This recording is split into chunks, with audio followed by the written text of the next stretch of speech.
Tá bom? Mas a gente vai conseguir falar de sentença hoje, não. Pessoal, então vamos lá, né? Como é que funciona a prova aqui na Justiça do Trabalho? Antigamente, antes da reforma, aqui na Justiça do Trabalho, nós íamos usar a prova naquela máxima, né? Quem alega prova. Mas aqui na Justiça do Trabalho, com a reforma trabalhista de 2017, 2015, né? 2017, isso. Com a última grande reforma trabalhista, nós tivemos algumas alterações na forma como a prova é exigida aqui na Justiça do Trabalho, tá? E o que é prova? Aquele ato, aquele meio, aquele documento que vai convencer o julgador dos fatos que você está alegando, tá? Então, imagine o seguinte, eu falo que eu trabalhei na empresa de 2015 a 2019. Só falar é suficiente para convencer o julgador? Só a minha palavra é suficiente? Não. Eu posso trazer outras pessoas, testemunhas, para comprovar que eu trabalhei naquele período, como eu também posso trazer documentos, ok? Então, a prova é o conjunto de atos, pessoas que vão convencer o julgador dos fatos controvertidos do processo. Sabe o nosso princípio da impugnação específica? Quando eu deixo de impugnar um ato, eu concordo com aquele ato. E eu não preciso comprovar aquele ato mais.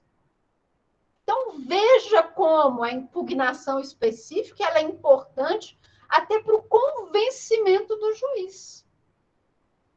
A prova, ela está ali, ela vai comprovar aquilo que existe dúvidas no processo. Porque alguns fatos não precisam de prova. Fatos notórios, aqueles que são de conhecimento público. Jair Bolsonaro é o presidente do Brasil. Precisa de prova? Não. Ele é o nosso presidente, é o presidente do Brasil. Ok? Fatos confessados. Fatos confessados são aqueles que a parte confirma. Confesso, excelência, confesso que matei fulano de tal. Confessei.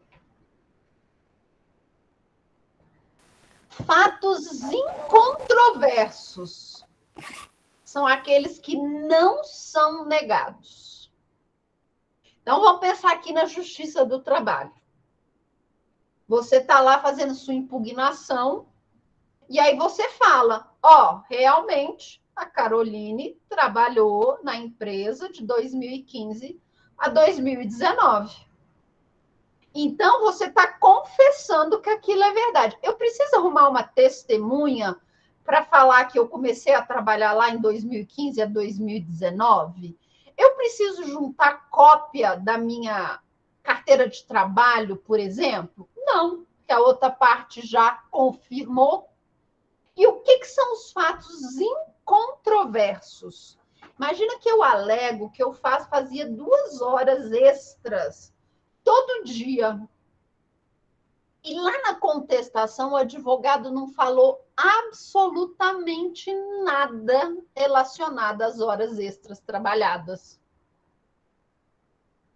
Fato incontroverso, não preciso provar. A parte deixou de se manifestar sobre aquele assunto. E aqueles fatos também cujo valor milita presunção legal ou de veracidade. Quer ver um exemplo?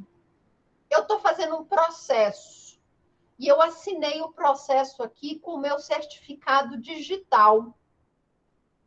Em tese, sou eu que peticionei aquele processo? Sou. Tá? Em tese, sou eu. que peticionei aquele processo. Então, existe uma presunção legal de que quem peticionou aquele processo fui eu. Eu preciso comprovar, de alguma forma, que fui eu que peticionei aquele processo. Eu preciso depois ligar lá na vara e falar: oi, tudo bem, eu serventuário? Então, estou ligando para falar que eu mesmo, tá? Eu mesma, Irene, né? Eu, Caroline, fui eu que peticionei esse processo aí, tá bom? Então, algumas situações nós não precisamos comprovar, porque existe uma presunção de legalidade relacionada a esses atos, ok? Princípios. Ai, professora, não aguento mais princípios, mas todos esses aqui nós já vimos. Existem alguns princípios que também estão relacionados à prova, ok? Primeiro, o contraditório e a ampla defesa, tá bom?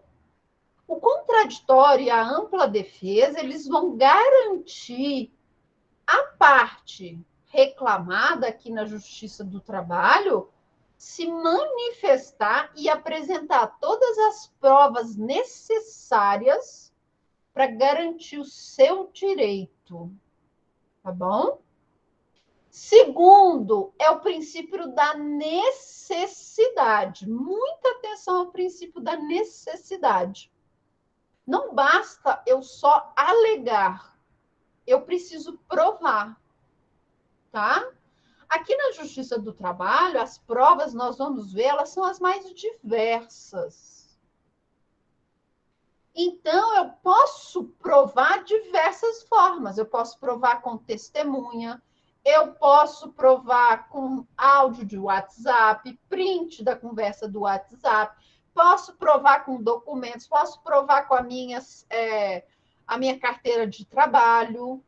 Não basta só alegar, eu preciso provar, eu preciso convencer o juiz de que eu tenho aquele direito que eu estou pleiteando. Além disso, o que não está no processo, galera, não existe. Não adianta falar, lá naquele outro processo tal, que rolou lá em 1945, tem uma testemunha que falou aquilo outro. Se eu não trouxer o depoimento daquela testemunha para o meu processo, prova emprestada, não existe. Isso acontece demais, gente, demais. O que não está no processo não existe. Não adianta você ouvir alguém falar de alguma coisa, de um documento que está em outro processo, que não sei o que você escutou lá na fila do SUS e parará, parará, parará. Não. Cada processo é um ente próprio. Cada processo precisa do seu, como dizia o Carnelucci, né? Seu coração. Eu posso trazer provas que estão em outro processo? Posso trazer. Mas na hora que eu trago daquele outro processo para o meu, ele passa a ser meu também? Passa. Então, muita atenção com relação à materialização da prova. Eu preciso daquela prova naquele processo. Beleza? Oralidade. Nós já sabemos, né, que o princípio da oralidade ele é extremamente usado aqui na Justiça do Trabalho. Tá? Nós vamos priorizar aquelas palavras faladas, então nós vamos dar muita importância para o depoimento, nem tanto o depoimento pessoal das partes, mas a oitiva das testemunhas. Então, nós vamos dar muita ênfase na oitiva das testemunhas. Testemunha é importante aqui na Justiça do Trabalho? Bastante. Tá? E o princípio da oralidade, ele vai concentrar 3 outros princípios. Identidade física do juiz, concentração dos atos processuais e irrecorribilidade imediata das decisões interlocutórias. Outro princípio relacionado às provas é o princípio da imediação. Professora, repita, por favor. Conjunção dos princípios. O princípio da oralidade é o grande princípio da justiça do trabalho. Lembre-se que nós vamos priorizar sempre atos orais. Então, nós vamos fazer conciliação, contestação oral. Aí volta para a pergunta. Quem fez a pergunta foi o Tiago? Né? Foi o Tiago, não é? Qual é o momento da desistência que eu não preciso, não é? E se for uma contestação oral? Então, seria até antes da contestação, eu poderia desistir, tá? A contestação vai ser algo oral. Eu vou poder fazer a defesa do meu cliente de forma oral. Eu posso fazer razões finais orais, tá? Vocês vão fazer lá nas audiências com o professor Pai, vocês vão fazer as razões finais orais. Lá no final, o juiz vai falar: doutor, o senhor tem aí seus 10 minutos para fazer suas razões finais. Porque o princípio da oralidade, ele é muito forte aqui da justiça do trabalho. E desse princípio da oralidade, nós vamos ter 3 princípios decorrentes do princípio da oralidade: identidade física do juiz, concentração dos atos pessoais. O que seria identidade física? Sabe o juiz natural? É isso. Tá? Sim. É o princípio do juiz natural, que na verdade não é juiz, não é? Nós temos que nos atentar, é o juízo natural, tá? Aqui é a ideia do juízo. Você pode ter o juiz, você pode ter o juiz substituto, você pode ter um outro juiz que o fórum chamou para ajudar naquela vara que está com muitos processos, ok? Então, aqui é a ideia do juízo. Mas o que nós queremos na justiça do trabalho? Que o mesmo juiz que fez a conciliação, o mesmo juiz que ouviu as testemunhas, que ele também seja o juiz da sentença, tá? Mas e se não for? Tem alguma nulidade? Não, porque vai vigorar o princípio do juízo natural. É aquela vara, então vai ser naquela vara que vai ser julgada, tá? Hoje, por exemplo, eu estava numa audiência, o juiz do processo, não era o juiz da audiência, mas era na vara do trabalho? Era. Na mesma vara do trabalho? Na mesma vara do trabalho. É o juiz que vai dar a sentença? Não sei. Não sei. Mas vai ser um juiz que está lotado naquela vara? Sim. Identidade física do juiz.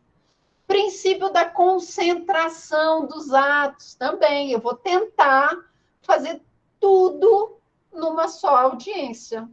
Se não for possível, eu vou fracionar a audiência para uma data mais próxima. E o terceiro princípio, que vai decorrer desse princípio da oralidade, é a irrecorribilidade imediata das decisões interlocutórias, tá? Decisões interlocutórias são aquelas decisões, são aqueles pronunciamentos judiciais que não são sentenças e nem despacho. Em regra, nós não recorremos das decisões interlocutórias. Nós vamos ter 3 exceções, está lá na súmula 214. E aí nós vamos para o princípio da imediação. Foi lá a primeira questão da prova, né? A segunda questão da prova. Imediação. O princípio da imediação aqui na Justiça do Trabalho é forte? É. Por quê? Porque o juiz, ele tem de estar perto das provas. Ouvir testemunha é estar perto da prova. Tá?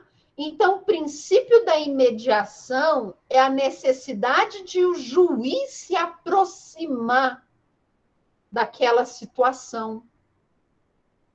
É por isso que na Justiça do Trabalho eu faço a pergunta para o juiz: Excelência, eu gostaria de saber da testemunha tal coisa.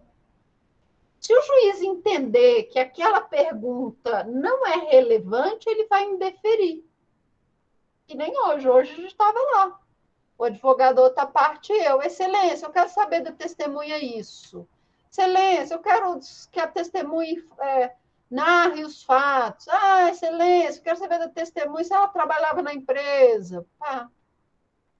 Chegou o momento que o juiz lá para outra parte, ou teve uma parte para mim também, doutora, essa pergunta aí já foi respondida, não é?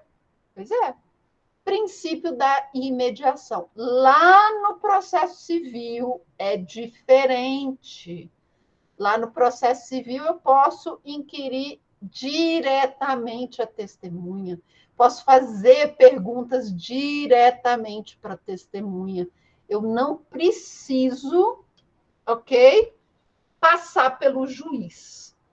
E, por fim, o princípio da aquisição processual da prova ou comunhão da prova. Gente, não interessa quem produziu a prova. Como, professor? Inquisição processual da prova ou comunhão da prova. Olha só, aqui na Justiça do Trabalho, não interessa quem produziu a prova. A prova foi produzida? Foi. Ela faz parte do processo.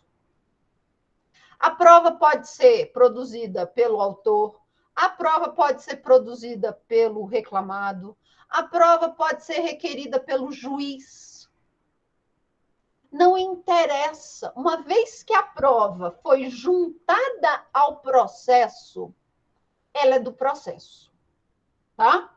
Você vai poder usar a prova que foi juntada pelo autor, você na contestação, para se defender? Pode.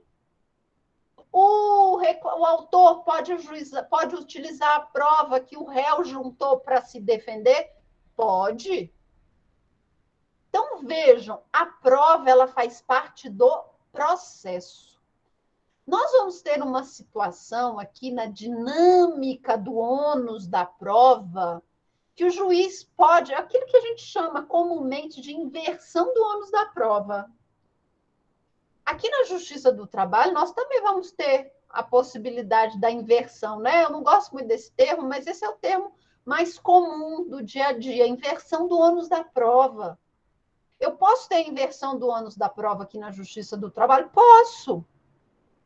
Essa prova pertence a quem produziu? Não, pertence ao processo. E falando disso, vamos falar do ônus da prova. Tá? Oi. Antes da senhora passar para esse assunto, Sim. por gentileza, queria voltar nesse assunto que estava anterior. Uhum. Quando o juiz pede que tem que exigir uma perícia, e o juiz Depende, né? não pede essa diligência. A parte pode, ele mesmo, fazer uma investigação interna, ou então pagar uma perícia particular para com que ele possa trazer uma prova? Normalmente, na Justiça do Trabalho, não? Raimundo, normalmente, a perícia particular, você já junta com a sua petição inicial. Tá? A perícia particular, você pode juntar como prova? Pode. No meu caso, hoje, Obrigado. Nós tínhamos uma perícia particular. O juiz questionou se nós queríamos perícia judicial. Ninguém quis. Não quisemos. Mas existem alguns casos aqui na Justiça do Trabalho que a perícia ela é obrigatória, tá? A perícia judicial. São os casos em que eu alego insalubridade e periculosidade, tá? Eu preciso de uma perícia judicial. Beleza? Por quê? Porque eu preciso de um perito para comprovar se aquele lugar que eu trabalhava era insalubre ou se aquele lugar que eu trabalhava era perigoso. Então, vai ter de ter. Não adianta eu juntar o meu laudo antes do processo. Tá bom?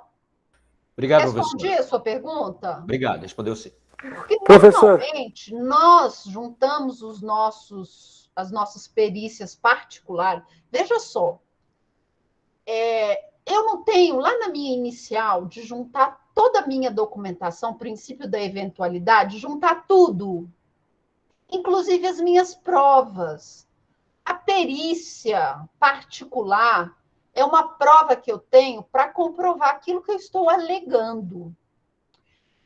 A perícia particular, ela é aceita? É, mas ela não é aceita com o mesmo peso de uma perícia judicial.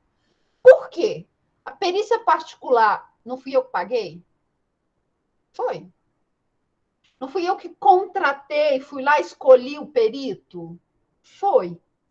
É diferente da perícia judicial, que é o juiz que escolhe um perito. Então, esse perito que o juiz escolheu, ele deve estar comprometido com aquelas isenções. Ele não pode ser meu amigo íntimo, nem meu inimigo capital, nem das partes. Para quê? Para ele dar um laudo o mais fidedigno possível. Ok? Ah, mas depois no final você vai pagar? Vai, a parte que... Eu vou falar isso aqui. Quem perde a perícia é que paga a perícia judicial aqui na Justiça do Trabalho. Ok? Então, quando eu vou apresentar uma alegação de que o lugar que eu trabalho é insalubre, eu levo toda a documentação que eu tenho, inclusive uma perícia particular, se foi o caso. Tá bom? Ok, Raimundo? Agora, imagina que eu não trouxe a perícia. É um caso em que obrigatoriamente precisa de perícia, insalubridade ou periculosidade. O juiz não abriu prazo para eu requerer a perícia judicial. E aí, eu posso chamar o feito à ordem. Peço para o juiz abrir prazo para eu apresentar os quesitos e pedir a perícia judicial. Tá? Mas aí eu não vou poder juntar depois o meu laudo particular de perícia, porque o prazo para juntar documento já acabou. O prazo para eu juntar documento é na minha inicial. Ok? Ok, Raimundo? Ok, Clemilson? Professor, eu estava querendo tirar uma dúvida Sim. acerca do fracionamento da audiência trabalhista. Sim. Ela, aqui no princípio da oralidade, no segundo item da concentração dos atos, Sim. ela pode ser feita quando a audiência demorar mais de 5 horas, que o senhor já havia falado. Isso. E a outra situação é quando eu fraciono a audiência em, primeiro, uma audiência só de conciliação e depois uma audiência de instrução e julgamento. Por quê? Porque algumas varas têm muito processo. Então, o juiz ele pode fracionar essa em duas audiências. Uma só para conciliação e uma para ouvir as testemunhas. Sendo que na audiência audiência de julgamento, né? Ele não vai mais nem ouvir as partes, né? Ela Não vai nem ouvir, ele só vai lançar no sistema a sentença. Sim, então não pode nem dizer que é audiência, né? Na verdade, a gente chama de audiência de instrução e julgamento porque o juiz ele não encerra a audiência, a de instrução. Ele mantém ela aberta, aquele período de tempo para dar a sentença. Por isso que a gente chama de instrução e julgamento. Tá? É a mesma audiência, iniciou numa data, ouviu as testemunhas, ela fica aberta até a proferir a sentença. Então não pode nem dizer que foi que particionou a audiência da prática. Não partiu, não. Partilhou, não. Tá? Ok, professor, muito obrigado. Vamos ver como funciona o ônus da prova aqui na Justiça do Trabalho? O ônus da prova está previsto lá no artigo 818. Esse é aquele outro artiguinho que você precisa marcar. O artigo 818 da CLT, ele vai trazer aquilo que nós chamamos de teoria estática do ônus da prova, tá? Nós vamos ter a teoria estática e a teoria dinâmica do ônus da prova. Teoria estática, então, a teoria paradinha, aquela que vai observar a integralidade do artigo 818. Vai falar o seguinte: se eu sou reclamante, eu tenho de provar o fato constitutivo. Isso aqui foi um negocinho que nós copiamos lá do processo civil, admito, que antigamente aqui na Justiça do Trabalho era assim, quem alega prova. Se eu alego alguma coisa, eu tenho de provar aquilo que eu estou alegando. Então, aqui na Justiça, era a ideia do quem alega prova, ok? Aí, com o passar do tempo, né, o Código Civil, essa ideia de quem alega prova, não sei o quê, aí nós resolvemos mudar para ficar igual ao Código Civil. Então, compete a quem? Ao autor, ao reclamante, provar os fatos constitutivos do meu direito. Então, digamos que eu alegue que eu tinha um vínculo empregatício com uma empresa. Isso não é um fato constitutivo? É. Eu preciso, então, eu vou ter de provar que eu tinha um vínculo empregatício, com base lá no artigo 3º da CLT, não é?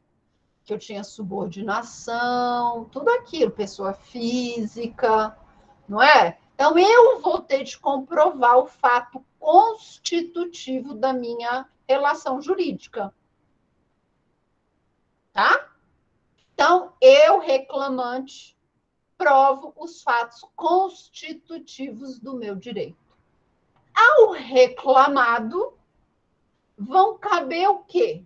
Os fatos impeditivos, modificativos ou extintivos.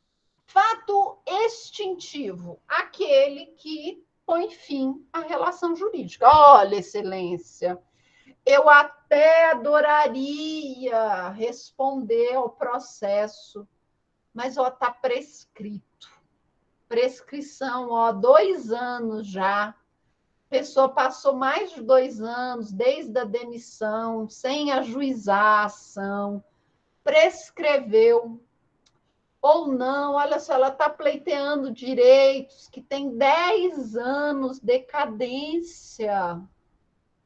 Perdeu, não é? O direito aquele direito. Ou não, olha, isso que a professora Carolina está pedindo não dá muito certo, porque nós já quitamos integralmente o débito. Está aqui, ó, o comprovante, ela assinou. Deu quitação geral e restrita. Fato extintivo do direito. Também temos o fato impeditivo. Olha só. A professora Carol, ela até prestava aqui um serviço para a gente, mas é um serviço de consultoria, pessoa jurídica. Quem vai ter de provar que eu prestava consultoria jurídica? Quem está alegando, não é? A empresa, o reclamado. Não, veja só, não é bem assim que ela está falando, não. Nós já pagamos metade, fizemos um acordo, nós vamos pagar tudo em 10 vezes. Já pagamos 5 vezes, faltam 5 meses. Ou não, olha só, a professora Carol alega que trabalhava 2 horas extras por dia. Mas não era assim, ela fazia 1 hora eventual. Está aqui as folhas de ponto para comprovar.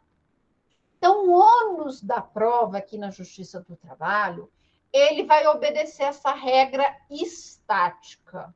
Cabe ao autor provar os fatos constitutivos e ao reclamado os fatos extintivos, impeditivos e modificativos do seu direito. Mas, como eu disse para vocês, aqui na Justiça do Trabalho, a prova pertence aos autos. Dependendo da situação, o juiz pode alterar essa teoria do ônus da prova. E ele pode falar o seguinte: veja, o réu, ele pode estar no reclamado, né? O réu, ele pode estar numa situação de desvantagem. Então, vai caber ao autor provar algumas situações. É o que nós chamamos comumente de inversão do ônus da prova. Não usem esse termo, tá bom, pessoal? Esse termo já está em desuso. Ele numa prova, numa banca de concurso, ele não é legal, tá? Você perde ponto. Fale na teoria dinâmica do ônus da prova. Vamos imaginar o seguinte: eu trabalho numa empresa, tá? Eu trabalho numa empresa, estou alegando que eu trabalhava com hora extra, fazia horas extras eventuais, e, gente, teve um incêndio, queimou tudo na empresa. Teve que mandar os dedão lá que a gente faz esqueci o nome. Como chama, gente? Esse negócio a gente põe o dedo para marcar o horário. Contador, como é? Ponto biométrico, professor. Valeu, Nadson. O ponto biométrico pegou fogo. Excepcionalmente, o juiz pode falar para eu provar que eu fazia 2 horas extras todos os dias. Eu vou ter de levar testemunhas para comprovar isso? Vou. Então, veja, a alteração dessa dinâmica estática do ônus da prova, ela é permitida, mas ela tem caráter excepcional aqui na Justiça do Trabalho, ok? São aqueles casos em que a própria lei vai estabelecer, eu vou mostrar alguns casos que já estão pacificados por meio de jurisprudência e súmula. Então, nós vamos ter algumas situações que a lei vai autorizar essa inversão do ônus da prova, ok? E naquelas outras situações excepcionalíssimas. O julgador, então, o juiz pode entender que, às vezes, o autor ele tem mais condições de provar aquilo que a parte contrária alega, ou que o réu tem mais condições de provar os fatos constitutivos do autor. Tá? Então, o juiz, em casos excepcionais, ele pode autorizar essa distribuição dinâmica do ônus da prova. Quer ver uma situação? Imagine que você tem um trabalhador, você tem um cliente que trabalhava no interior do sertão para um coronel. Será que tinha carteira assinada? Não. Tá? Será que esse trabalhador ele vai conseguir muitas testemunhas para testemunhar a seu favor? Não. Como é que ele vai comprovar, então, o fato constitutivo do seu direito? O juiz pode entender que, nesse caso, cabe ao réu provar que nunca contratou o autor.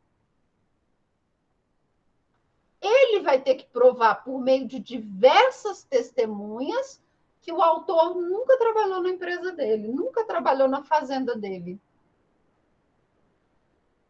Ok?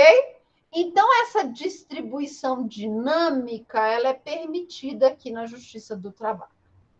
Mas tem um negócio que nós não permitimos, que as partes convencionem, que elas acordem o que cada uma vai provar. Isso nós não admitimos. Imagina, as partes fazem um contrato dizendo, olha, em caso de litígio, o réu vai ter que comprovar os fatos constitutivos e o autor vai ter de provar se o réu alegar algum fato impeditivo. Não. Tá? Não. essa ideia de as partes, autor e réu, sentarem, né, os seus advogados e decidir o que cada um vai provar no processo, nós não admitimos isso no direito, tá bom? Aqui, ou você segue aquela máxima de o autor prova os fatos constitutivos e o réu os fatos impeditivos, modificativos ou extintivos, ou o juiz determina uma alteração nessa dinâmica. Professor, é tipo uma troca de provas? É, mais ou menos isso, acordado entre as partes. Isso nós não admitimos, tá? Isso nós não admitimos aqui na justiça brasileira. Por quê? Porque esse é um direito indisponível. E direitos indisponíveis, eles não estão passíveis de convenção. Aí, convenção na ideia de acordo entre as partes. Tá? Vamos falar de algumas situações que já estão simuladas, ok? Que já estão simuladas e que o STF já falou, olha, quem tem de provar fato constitutivo é fulano, quem tem de provar o fato extintivo é o cicrano. É autor ou é réu, tá? Primeiro ponto, súmula 6 do TST. Equiparação salarial. O que é equiparação salarial? O que é equiparação salarial? Digamos que eu trabalho numa empresa e tem um homem lá na minha empresa que exerce a mesma função que eu, no mesmo tempo de serviço que eu, ele trabalha no mesmo horário que eu, só que ele ganha muito mais do que eu. Pode isso? Pode, Arnaldo? É combinado com o CPC, qual é o artigo que fala? Olha, ônus da prova, Raimundo, 818 da CLT. 818 da CLT, tá? E aí, o cara pode ganhar mais do que eu? O cara faz o mesmo serviço que eu, mesmo tempo de casa que eu, chegamos no mesmo horário. Ah, eu falei Código Civil, desculpa. 818 da CLT. CLT. Não, professora, veja Doida. bem, esse artigo, ele, ele é aplicável ao Código Civil, né? Sim, na verdade ele é igual ao que está no Código Civil. Pois é, mas o Código Civil, por exemplo, o artigo 769, o que que é? Da CLT, né? 769 é da CLT, né? Qual? 779. 769. De quê? Dependendo da parte que produz a prova, Ah, sim. e também ele determina que os casos da CLT também, a senhora falou que ampara-se no Código de Processo Civil, né? Eu queria Mas saber não qual é o Código de Processo Civil. obrigatoriamente. Mas Qual é o não Código? obrigatoriamente. Nós podemos aplicar o Código de Processo Civil naquilo que não for, naquilo que for omisso e compatível com a CLT, tá? Mas nesse caso da prova, ônus da prova, não existe um código específico no Código Civil para isso, não, né? Sim, tem. É isso que eu queria saber, porque eu queria Sim, tem. combinar, sabe? Sim, Para eu tem. anotar aqui nas minhas anotações. Peraí, deixa eu achar aqui. A Constituição 373, o ônus da prova incumbe do CPC, 373 do CPC, ao autor quanto ao fato constitutivo do seu direito, ao réu quanto à existência de fato impeditivo, modificativo ou extintivo do direito do autor. Tá, obrigado, professora. Tá? Vamos lá, então, o que é equiparação salarial? É eu receber a mesma coisa que uma pessoa que exerce a mesma função que eu. O que eu, autora, tenho de provar? Que eu exerço a mesma função.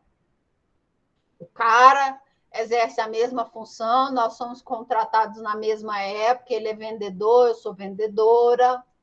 Eu trabalho de 10 às 16, ele trabalha de 10 às 16.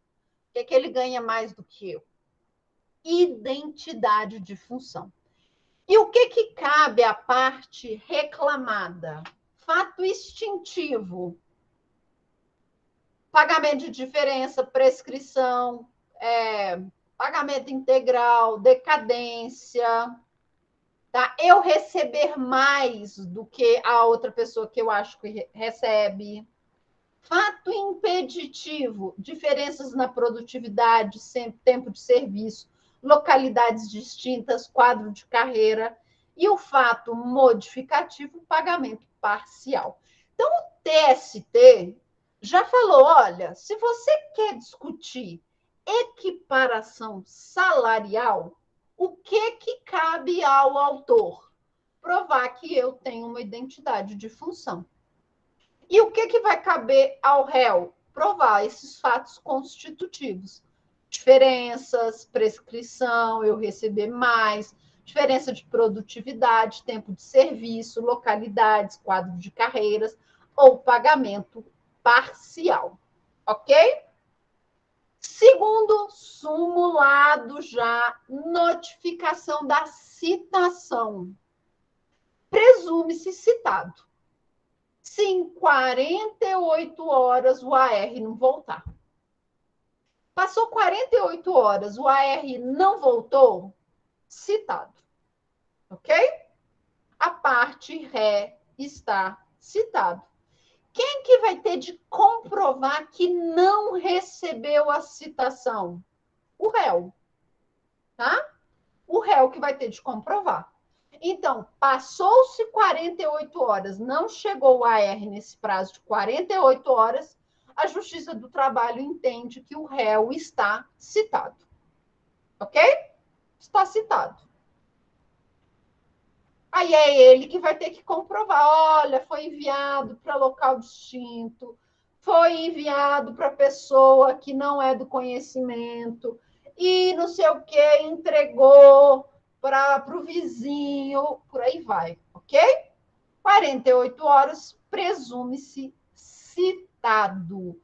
Esses casos que eu estou trazendo para vocês, os simulados, eles são os mais comuns de cair em prova, tá bom? São esses simulados. A súmula da notificação 16. é a 16? 16. É 16. Vamos lá.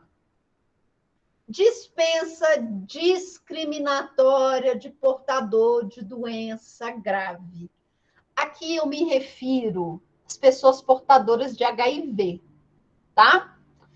A pessoa que é demitida e ela é portadora de HIV, ela vai falar lá no processo dela, olha, eu fui demitido porque o meu chefe descobriu que eu tenho HIV.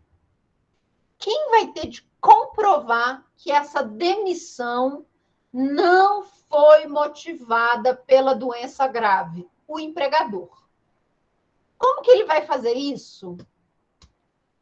Trazendo depoimentos, trazendo outras pessoas que também são portadoras da doença, que não foram demitidas, tá? Ele vai ter de provar, olha, não, fulano foi demitido porque ele tem uma baixa produtividade, ele foi notificado, ele falta muito, por aí vai. Ele que vai ter, então a empresa que vai ter de comprovar que não houve demissão porque a pessoa é portadora de HIV. Nós não Qual é a súmula? Súmula 443. Não está sumulado, mas nós estamos caminhando para ser também sumulado a dispensa discriminatória pela opção sexual do trabalhador. Tá? Então, nós estamos caminhando também para uma súmula nesse sentido. Demitiu alguém pela sua orientação sexual, quem vai ter de comprovar que essa demissão não foi não foi motivada pela opção sexual da pessoa? O empregador. Não, aqui a gente nem sabia disso, aqui nós tratamos todos iguais. Inclusive, tem outras pessoas que têm orientação sexual similar, essas pessoas não foram demitidas, ok?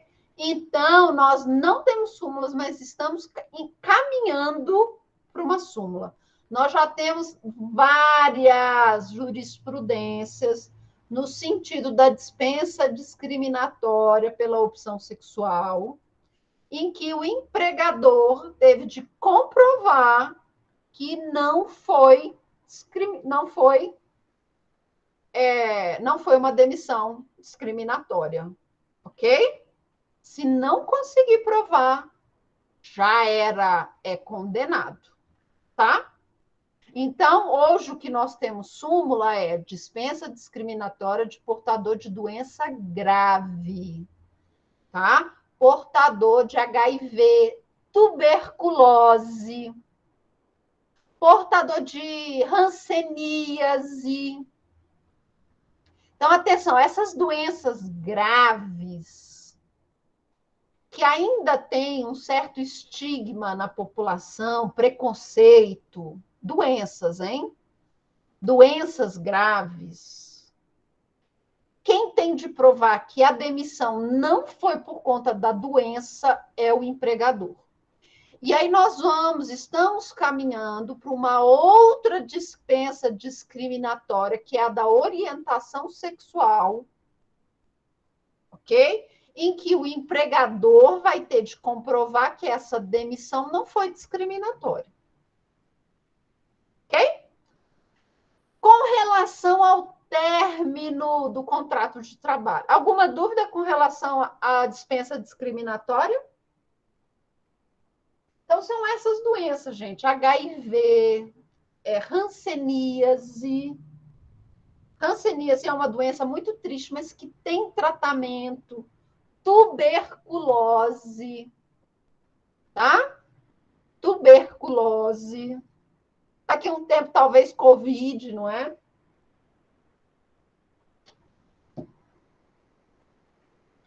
Despedimento. Mandou embora. Quem tem de provar? Olha só. Muita atenção. Aqui nós precisamos olhar aqui o quadrinho que eu fiz para vocês. Eu vou até aumentar esse quadrinho, que eu quero que vocês olhem bastante para esse quadrinho que está aqui. De quem é o ônus da prova? Digamos que eu alegue o seguinte.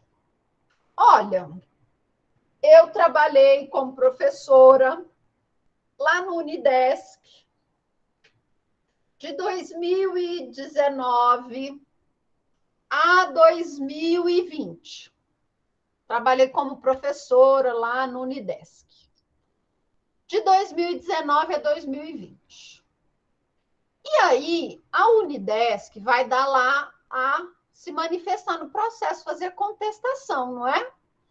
E aí a Unidesc fala o seguinte, olha, eu nunca vi essa professora na face da Terra. Olha, está aqui nos nossos registros, não tem nenhuma professora chamada Caroline Lima Ferraz.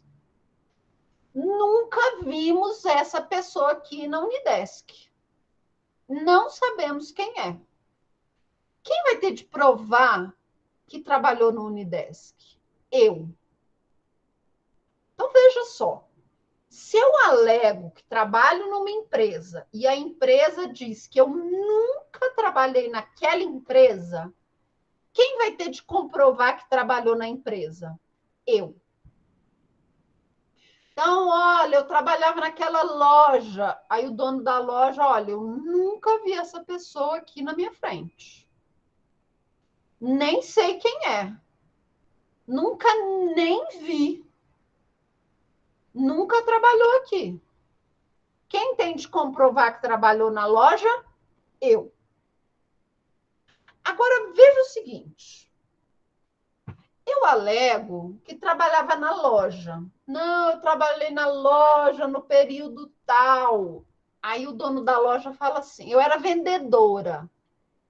Aí o dono da loja fala o seguinte, olha, ela nunca trabalhou como vendedora. Ela era consultora. Ela vinha aqui uma vez por mês, prestava uma consultoria, auxiliava em algumas vendas para ensinar os vendedores, mas ela nunca foi vendedora. Ela fazia uma consultoria. Quem tem de provar que eu não era empregada, mas que eu prestava consultoria? O empregador. Tá bom? Então, vejam lá. Eu alego que eu era professora no Unidesc. Eu só era professora no Unidesc 2019 a 2020. Aí o professor Marcelo, não, nunca vimos essa professora aqui. Professora ela não era. De vez em quando, ela ministrava umas palestras para a instituição. Quem vai ter de provar que eu não era professora, mas que eu ministrava palestras na instituição? O Unidesc. Agora veja o seguinte, eu alego que eu trabalhava na empresa. Olha, eu trabalho naquela empresa, trabalhava naquela empresa de vendedora. E aí a empresa fala o seguinte, olha, ela nunca trabalhou aqui. Mas, se Vossa Excelência entender, ela também não foi demitida. Ela pediu demissão. Veja que eu tenho um pedido subsidiário, não é? Eu tenho um pedido subsidiário. O primeiro pedido é: nunca trabalhou. Então, nega a prestação de serviço. Mas, se entender que ela trabalhou, ela que pediu demissão. Quem tem de comprovar que eu pedi demissão? O meu empregador, ok? Então, com relação à demissão, ao término do contrato de trabalho, tenham em mente esse quadrinho que eu fiz aqui para vocês. Se o reclamado, né, se o reclamante, fato alegado... Não, peraí, que aqui eu escrevi errado. Não, é isso mesmo. Se eu alego que trabalhei na empresa e o empregador nega a prestação de serviço, quem tem de provar que trabalhou naquela empresa? Eu. Se eu falo que trabalhei numa empresa e a empresa fala, olha, ela até que trabalhou aqui, mas com outra função, ou ela não era empregado, ela era trabalhador eventual. Quem tem de comprovar? O empregador. Se o empregador nega que eu prestei o serviço e mesmo assim nega que me demitiu, quem tem de comprovar? O reclamado, o empregador. Ok, pessoal? Ok? Certo? Outro, jornada de trabalho. Essa é boa, galera. Essa é boa. Hora extra. Jornada de trabalho. Quem alega? Aqui nós vamos levar em consideração o tamanho da empresa. Se eu alego que eu trabalho além da minha jornada, para analisar quem vai comprovar ou não, eu preciso saber do tamanho da empresa. Se a empresa tem menos de 10 empregados, nós não temos a obrigatoriedade da folha de ponto eletrônica.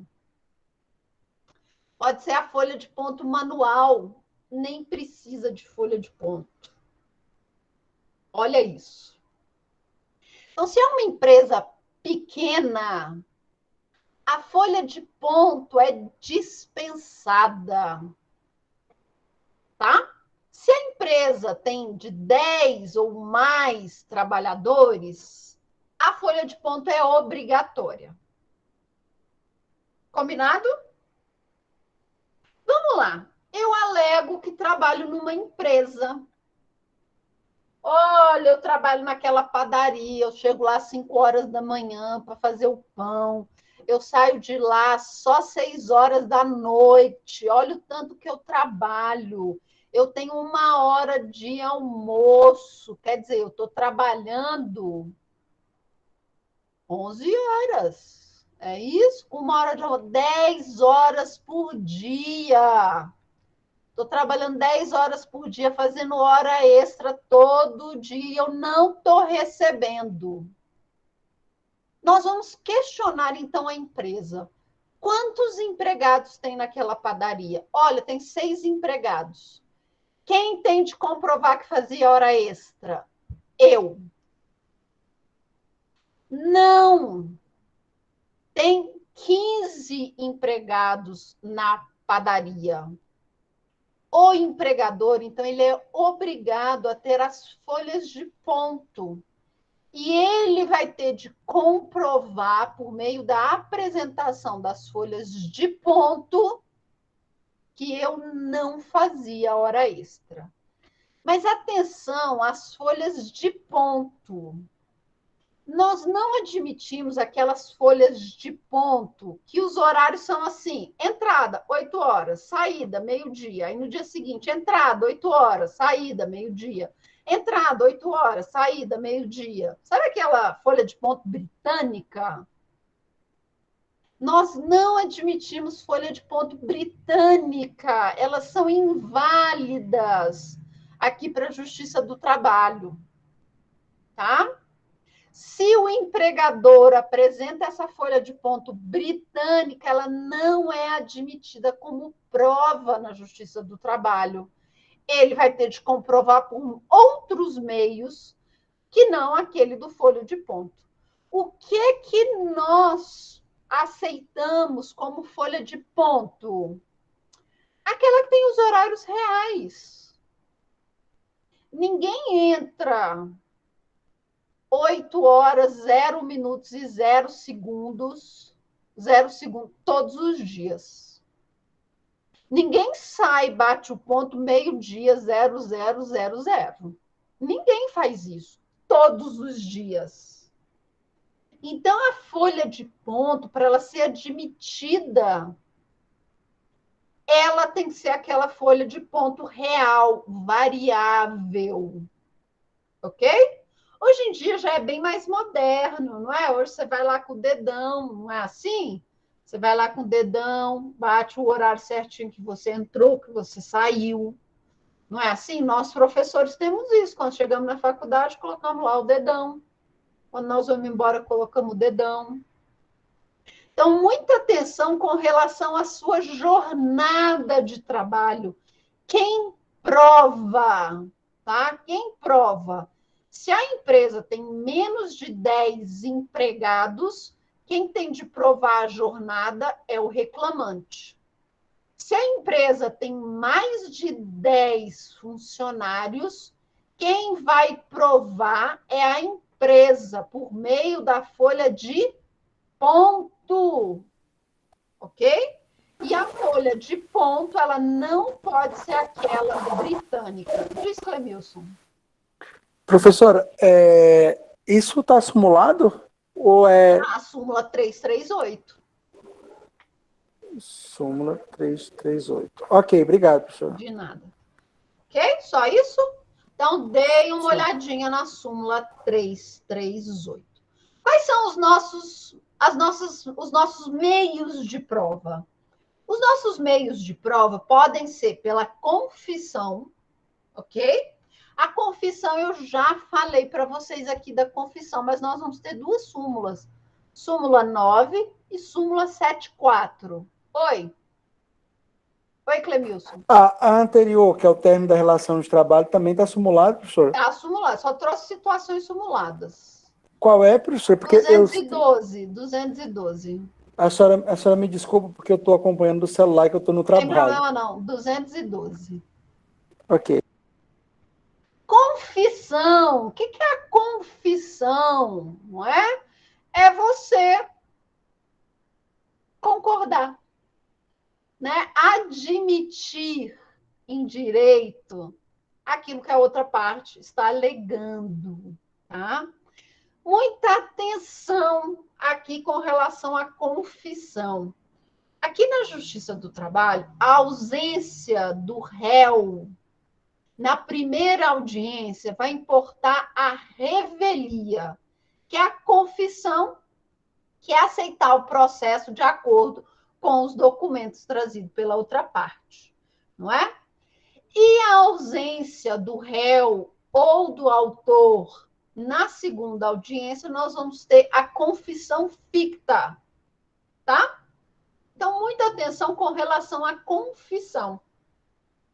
A ausência do autor na primeira audiência importa arquivamento. A ausência do réu na primeira audiência importa revelia, ou seja, ele concorda com aqueles fatos que foram tratados na inicial, mas o juiz ele sempre vai buscar a verdade real, tá? E a confissão ficta ela vai ocorrer quando autor e réu não comparecerem à segunda audiência, tá? Quem mais pode... Quais são mais os nossos meios de prova? A prova testemunhal. Aqui a gente tem que levar aquela mesma regrinha do CPC, do 447. Quem não pode ser testemunha? Testemunha, quem não pode ser testemunha? Amigo íntimo, inimigo capital, parentes até o terceiro grau de uma das partes e quem tem interesse na causa, ok? Então, essas pessoas não podem ser testemunhas.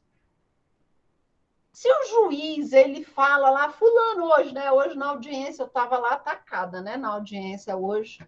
Por quê? Porque o juiz resolveu escutar duas testemunhas da outra parte. Só que eu tenho certeza que as testemunhas tinham interesse na causa. Elas eram amigas íntimas da reclamada? Não. Elas eram parentes da reclamada? Não. Como que eu vou provar que essa pessoa tem interesse na causa? Eu vou fazer a contradita. Contradita, ela deve ser feita imediatamente após o juiz informar a testemunha que ela vai ser ouvida como testemunha. O que é a contradita? É eu falar para o juiz que aquela testemunha ela não vai dizer a verdade. Ela deve ser ouvida apenas como informante. Ou seja, a declaração dela não pode ter peso significativo no meu processo. E aí eu vou falar por que eu acho que aquela pessoa tem interesse na causa. Não, excelência, é amigo íntimo, sim. Olha aqui as fotos no Facebook, ele saindo para beber.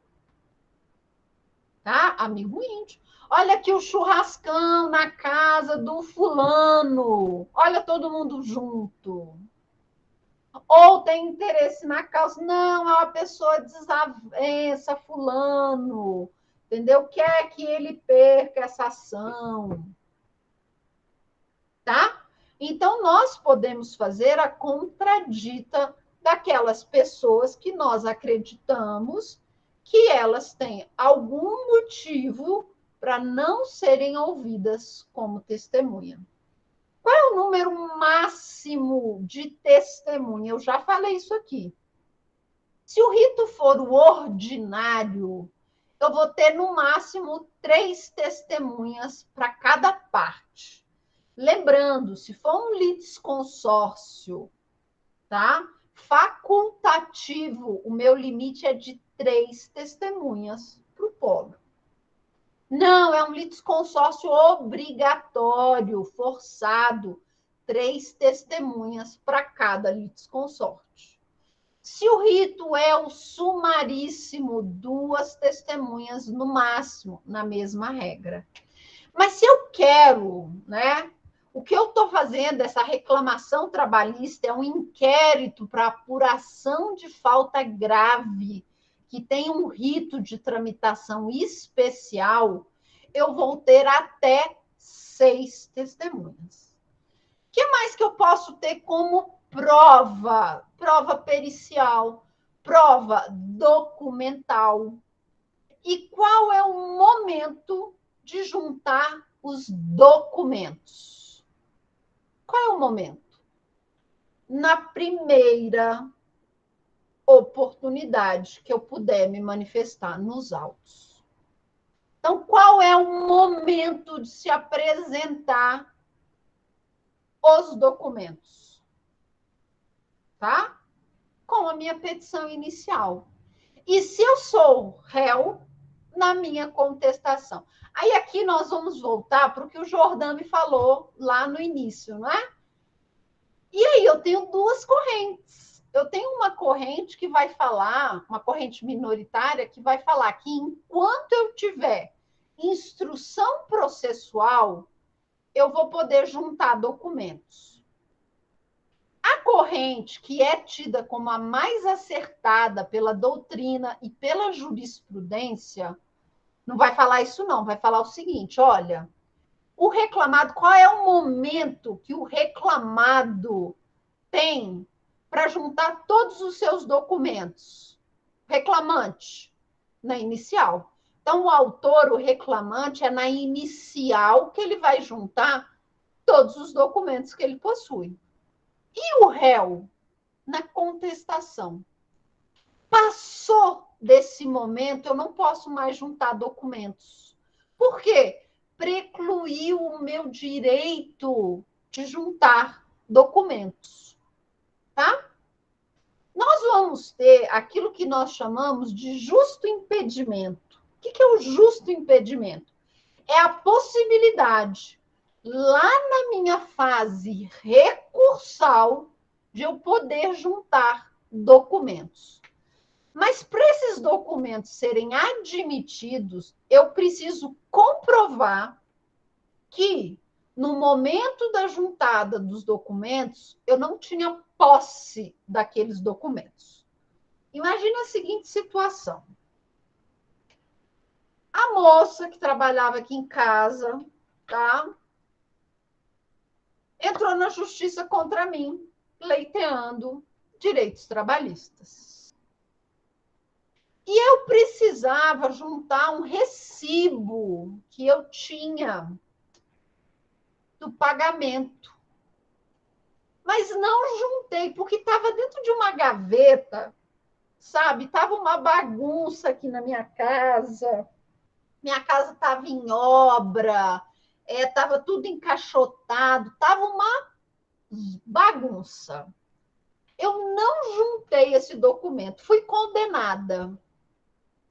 Eu posso juntar esse documento na minha fase recursal? Vocês acham que eu posso juntar? Isso seria um justo impedimento? Não. Agora imagine o seguinte, esses documentos, eles ficavam no meu cofre. E o meu cofre foi assaltado. Levaram o cofre, gente. Levaram o cofre com tudo. Levaram o cofre. O que tinha dentro do cofre também. Tudo, levaram o cofre. Quando eu tinha de juntar o documento que estava dentro do cofre, eu não tinha um cofre. Mas agora que saiu a sentença, a polícia me ligou. Olha, encontramos seu cofre. Está cheio de documento aqui dentro. E dentro desses documentos remanescentes estão lá o recibo que eu paguei à minha funcionária. Isso é justo impedimento? Eu posso juntar esses documentos? Posso. Vejam que o justo impedimento vai depender do critério do juiz, não é? e do julgador, do desembargador, não é para ele aceitar aquilo como uma causa legítima ou não. Ah, não, estava tendo obra aqui na minha casa. Problema seu, se vira, ué, acha o documento. Não, estava dentro de um cofre, esse cofre foi furtado, está aqui a polícia investigando, achou o cofre, junto com o cofre estavam lá os documentos, então quer fazer a juntada dos documentos. Então, atenção para o justo impedimento.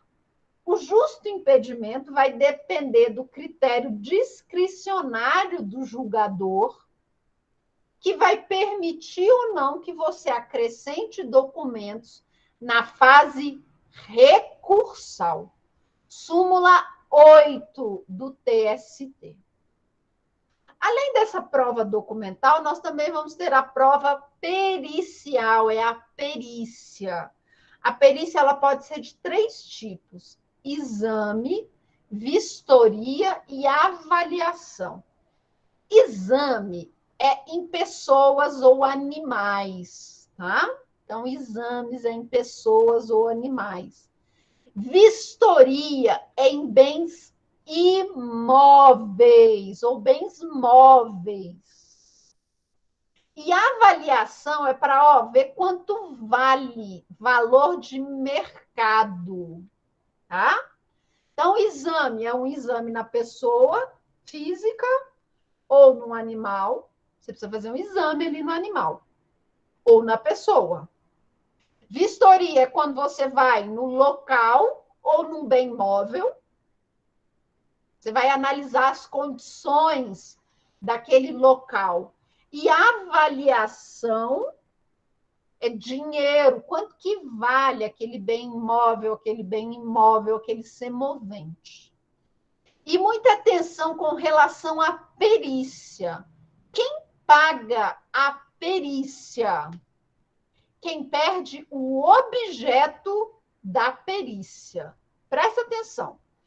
Para periculosidade ou insalubridade, nós vamos ter a obrigação da perícia.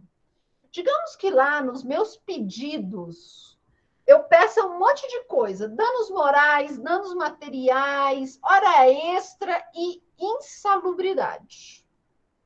Vai rolar, então, a vistoria no meu local de trabalho.